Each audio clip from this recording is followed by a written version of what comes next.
مرد کو خدا نے قوام بنایا ہے. اگر مرد اچھا نمونہ گھر میں دکھائے اور اس نمونے کو جاری کرے تو لازماً اس کے نتیجے میں بہت ہی زیادہ حسین معاشرہ وجود میں آ سکتا ہے.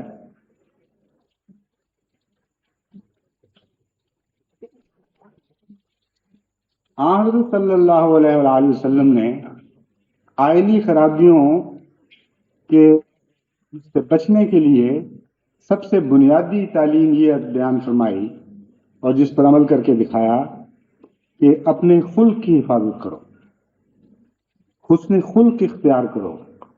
اگر تمہارا خلق عموماً حسین ہے، نرم ہے، گفتگو کا سلیقہ جانتے ہو اور وہ بنیادی صفات تم میں پائی جاتی ہیں جس سے انسانیت حسین بنتی، تو اس کے نتیجے میں اکثر مواقع خرابیوں کے پیدا ہی نہیں ہوں گے. کیونکہ جب دونوں طرف معاملہ کرنے والے حسن خلق کی زینت سے آراستہ ہوں، اچھے اخلاق رکھتے ہوں، تو بہت سے ایسے مواقع پیدا ہی نہیں ہوتے جن کے نتیجے میں بعض دفعہ بڑے بڑے فساد پیدا ہو جاتے ہیں. ایک بات ایک انسان سختی کی کہہ دیتا ہے، اگر دوسری طرف کوئی سخت رو انسان ہے تو وہ اس سے بھی زیادہ سخت بات مقابل پر کہتا ہے، اور چھوٹی سی بات بڑھتے بڑھتے بعض دفعہ قتل و خون پر منتج ہو جایا کرتی ہے.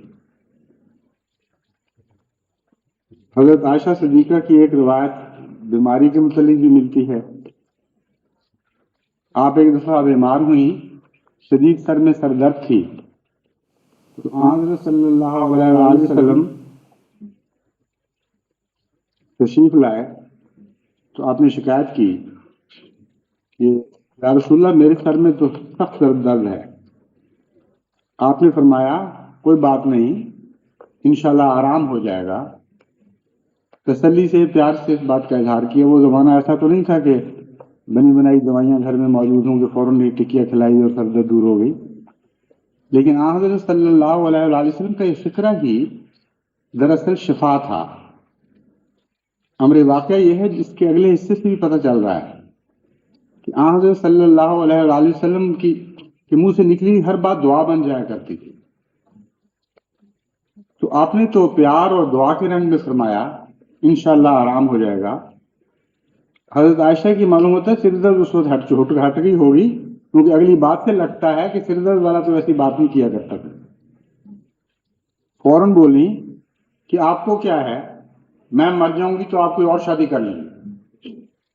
فکر یہ پڑ گئی کہ میرے بعد حضرت صلی اللہ علیہ وسلم کی اور گھر میں ڈلے ہیں. آپ نے فرمایا عائشہ نہیں، میں فوت ہو جاؤں گا اور تم زندہ رہو گی. عائشہ ساری عمر پچھتاتی رہی اس بات کے اوپر. ہمیشہ فرمایا کرتی تھی کہ مجھے شدید دکھ ہے کہ میں نے اس وقت کی کیا بات کہی تھی. آپ جانتے ہیں کیوں؟ اس لیے کہ آپ جان گئی تھی کہ جو کلمہ اس کو حضرت صلی اللہ علیہ وسلم کے منہ سے نکل رہا تھا وہ دعا بن رہا. آپ کو جب بات کی لمبی تنہائی کی زندگی برداشت کرنی پڑی، لمبی جدائی حضرت محمد مصطفیٰ صلی اللہ علیہ وسلم کی دیکھنی پڑی.